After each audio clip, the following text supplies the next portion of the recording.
21h30, Madame, Monsieur, bonsoir. Tout de suite, les titres du journal.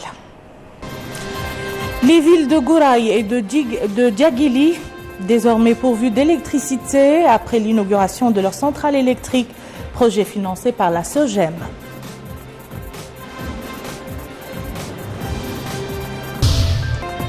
La journée mondiale de la métrologie célébrée par le département du commerce, de l'industrie et du tourisme sous le thème « Mesures dans un monde dynamique ».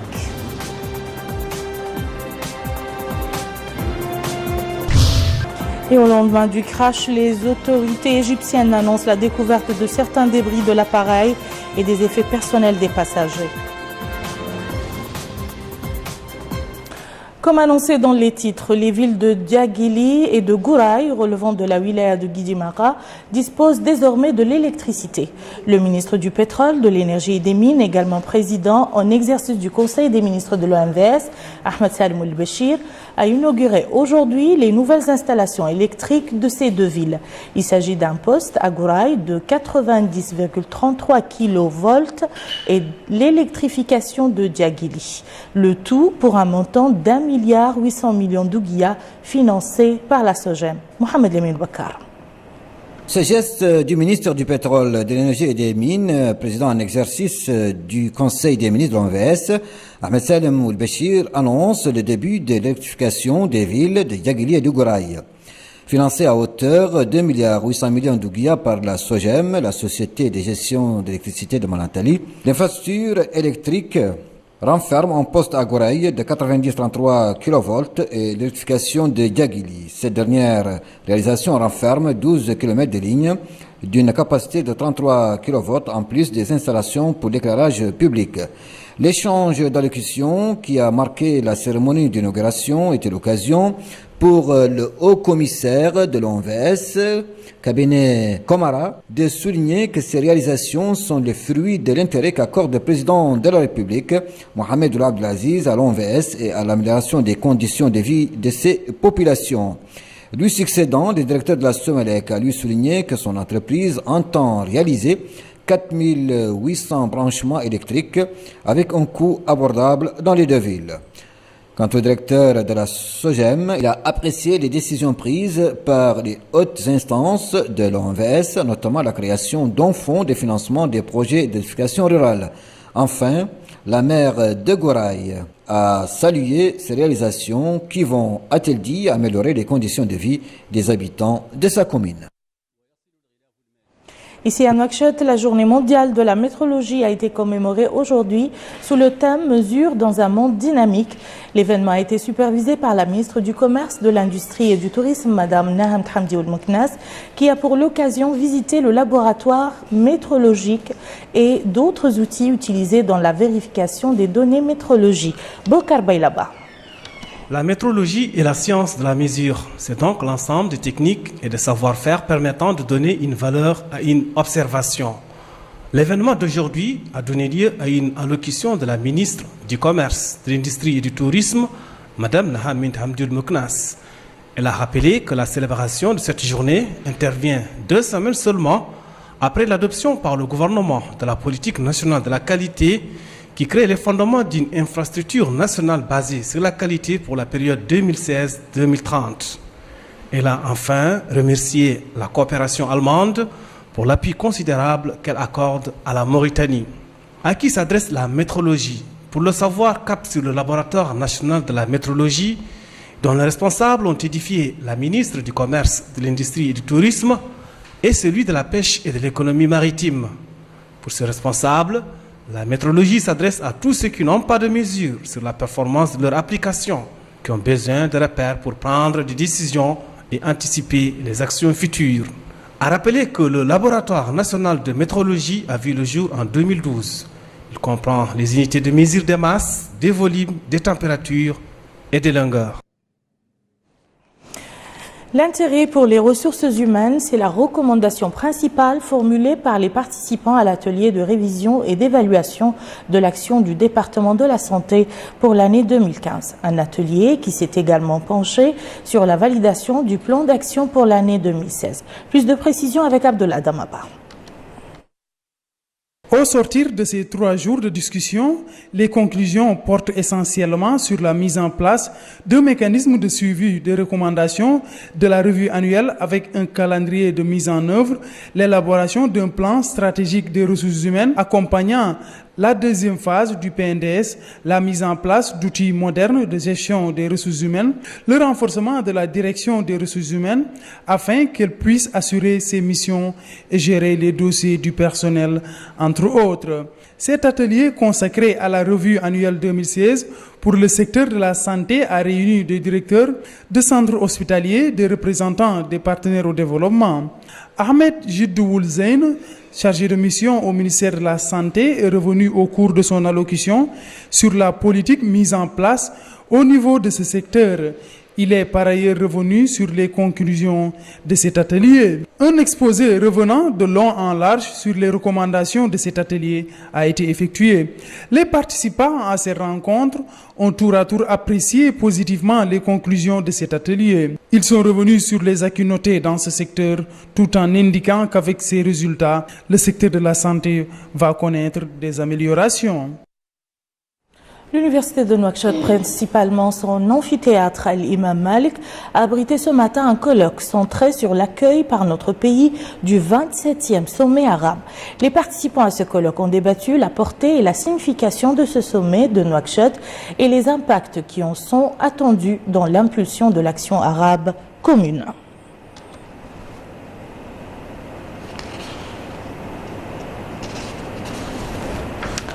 Le projet était en gestation depuis plusieurs mois, période qui était nécessaire pour rassembler la matière qui devra constituer l'ossature de la télévision éducative. Apparemment, tout est fin prêt et à partir de ce soir, cette télévision éducative entamera la diffusion expérimentale de ses programmes sur les ondes de la 2e chaîne d'El Mauritania. Les programmes scolaires et leurs réalisations techniques ont été conçus par un staff du ministère de l'Éducation nationale et de la TVM. Ils ont pour but de renforcer les connaissances des élèves des derniers cycles de l'enseignement fondamental et secondaire. Et pour plus d'éclairage sur le rôle attendu de cette télévision éducative, nous avons invité sur ce plateau Madame Mariam Nsidina Ouledhib, coordinatrice du projet de la télévision éducative. Madame, bonsoir. Bonsoir. Alors, expliquez-nous d'abord le fonctionnement de cette télévision scolaire et quel apport supplémentaire compte-t-elle apporter à l'opération éducative. Merci pour l'occasion. Le projet de la télévision scolaire qui est en phase d'expérimentation a été réalisé par le ministère de l'Éducation en collaboration avec la chaîne El Mauritania. Précisons que ce projet de la télévision scolaire s'inscrit dans le cadre de l'intérêt qu'accorde le président de la République, son Excellence Mohamed El Abdelaziz, à la qualité de l'enseignement. L'objectif de la télévision scolaire, c'est d'améliorer la qualité de l'enseignement. Et toujours dans le cadre de l'amélioration de la qualité de l'enseignement, le ministère de l'Éducation a élaboré pour cette année scolaire des fascicules de disciplines scientifiques, c'est-à-dire maths, sciences et physique-chimie, destinés aux élèves au profit donc des élèves de 7e année C et D, qui sont disponibles au niveau de toutes les directions régionales, et sur support numérique et sur support papier, mis donc à la disposition des élèves pour les aider à bien préparer les examens nationaux. Ensuite, nous avons l'importance de la télévision scolaire. Nous savons que la télévision scolaire fait partie des nouvelles technologies et elle a plusieurs avantages, dont essentiellement elle cible un grand public d'élèves. Ensuite, nous avons des cours gratuits qui favorisent les élèves n'ayant pas les moyens de payer les cours de soutien. Et nous savons très bien tous que la télévision a une grande capacité d'attirer l'attention des élèves et de les mettre dans un état d'éveil permanent, et ce qui facilite aux élèves l'acquisition des savoirs. Et quelle est la méthode pédagogique suivie par cette télévision et en quoi diffère-t-elle de celle utilisée dans la réalité? Bon, voilà la méthode pédagogique ou la méthodologie suivie par cette télévision. Nous avons donc des canevas. Nous avons d'abord un comité de pilotage où il y a des inspecteurs de chaque discipline. Nous avons 5 disciplines enseignées. J'ai oublié de vous dire que la télévision scolaire cible dans un premier temps les élèves de la première année, de la 6e année du fondamental, de la 4e année du collège et de la 7e année de la terminale, C et D. Là, nous avons donc un comité de pilotage. Ce comité de pilotage qui est formé d'une coordinatrice et des membres, les membres de ce comité sont des inspecteurs de chaque discipline, c'est-à-dire un du fondamental arabe, les langues enseignées, un du fondamental français, et nous avons aussi un inspecteur de mathématiques au secondaire, un inspecteur de physique-chimie, un inspecteur de sciences naturelles, toujours au secondaire. Nous avons un conseil scientifique qui élabore des canevas remis aux enseignants pour la production de leurs cours. Une fois après la production, les inspecteurs valident le contenu de ces cours. Et par la suite, on passe à l'enregistrement. Et après l'enregistrement, c'est le montage. Et juste après le montage, il y aura une deuxième validation. Est-ce que le produit est diffusable ou non? Ce qui nous permet de suivre correctement ces cours dispensés par la télévision scolaire. D'accord. Les programmes de la télévision éducative démarrent au moment où l'année scolaire est en train de tirer à sa fin. Pensez-vous que ce moment est opportun? Oui, vous avez raison, puisque il était prévu de suivre la progression des cours au niveau de tout le long de l'année scolaire, d'accompagner la progression des cours. Mais vous savez que tout début a ses difficultés, et là nous avions eu les nôtres, et comme on s'est trouvé en fin d'année scolaire, nous étions donc dans l'obligation de nous limiter à la correction des sujets de synthèse type d'examens nationaux. Et là, c'est-à-dire les examens de concours, brevet et bac. Donc là, c'est pour préparer les élèves pour mieux réussir les examens. Merci beaucoup, madame. Merci. Donc, un dernier mot, s'il vous plaît. Allez-y, je vous en prie. Tout simplement, je voudrais demander aux parents d'élèves de créer un milieu favorable pour les élèves pour qu'ils puissent suivre ces cours de la télévision scolaire. Nous avions demandé au directeur de la chaîne El Mauritania 2 de nous dispenser ces cours entre les deux journaux, le journal arabe et le journal français, ce qui permettra aux parents de suivre le journal et de laisser le temps aux élèves pour le suivi de ces cours. Ensuite, nous savons très bien que toutes les observations et les suggestions sont les bienvenues dans le but de l'amélioration de ce produit. J'aimerais, avant de terminer, remercier l'équipe de la télévision pour sa disponibilité, direction bien sûr et techniciens. Et aussi, mes remerciements vont à l'équipe pédagogique. Et merci. Merci à vous, madame Mariam Sidiane Ouledib. Je rappelle aux téléspectateurs que vous êtes la coordinatrice du projet de la télévision éducative. Merci beaucoup.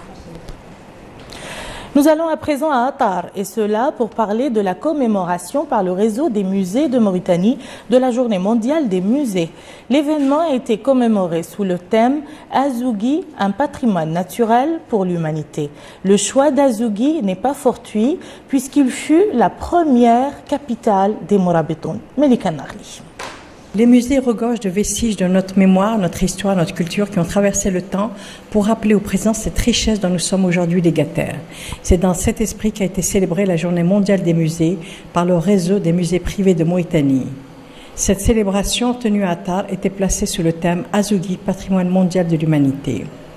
Le Wali de l'Adra a, dans une allocution, souligné que cette commémoration met l'accent sur l'importance de l'événement qui s'inscrit dans le cadre de la priorité accordée par le président de la République à la culture de manière globale et au site historique de manière particulière.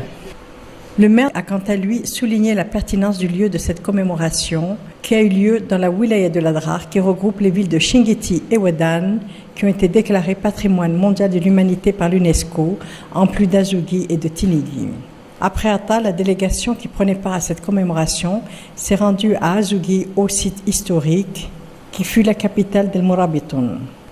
Quant au président du réseau des musées privés de Mauritanie, M. Aynina Ouleyi, il a souligné que son réseau est appuyé par le ministère de la Culture. Il a déclaré également que les musées privés en sont à leur premier pas et de ce fait nécessitent beaucoup de soutien financier, mais surtout de formation, de renforcement des capacités dans ce domaine spécifique, afin que nous puissions, dit-il, être à l'image des musées de par le monde. Il est indéniable, dit-il, que nous disposons d'un riche patrimoine. Il nous manque la technicité. La délégation a visité les stands organisés à cette occasion où étaient notamment exposés des manuscrits, des textes et documents littéraires et religieux. Parmi ceux-ci, le premier manuscrit connu en Mauritanie, celui de l'imam al-Hadrami, Qadi d'El Mourabitoun. À Nouadhibou, des élèves d'officiers d'actifs de l'école interarmes d'Atar Emia ont visité aujourd'hui les locaux de l'autorité de la zone franche de Nouadhibou. Ils ont été édifiés sur le rôle de la zone dans la recherche des investissements et ses projets en cours de réalisation. Ils ont visité le guichet unique dont la mission est de faciliter les transactions et l'attribution des agréments aux entreprises bénéficiant des privilèges et exonérations. Retour à Nouakchott qui abrite depuis hier soir le festival Soninké organisé sous le thème Action de sauvegarde de patrimoine culturel Soninké.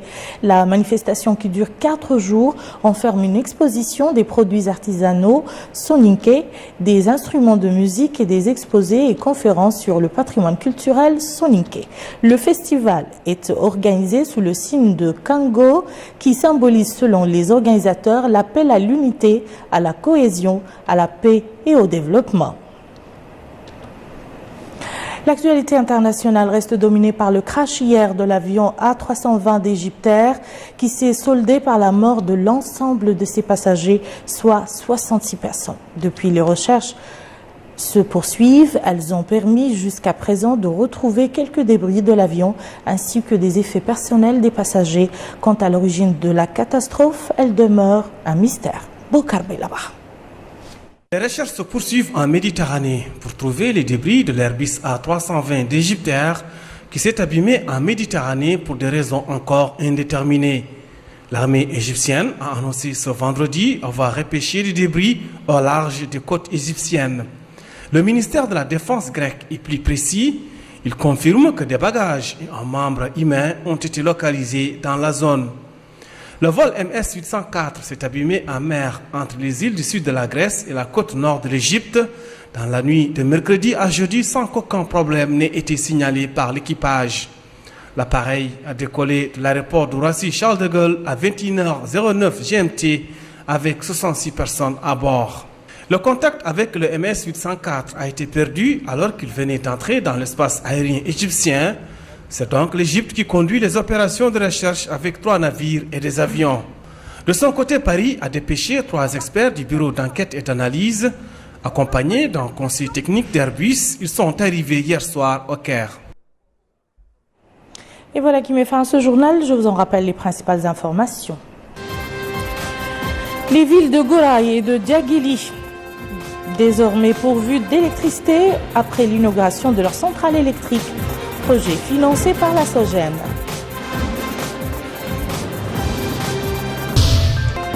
La journée mondiale de la métrologie célébrée par le département du commerce, de l'industrie et du tourisme sous le thème Mesures dans un monde dynamique.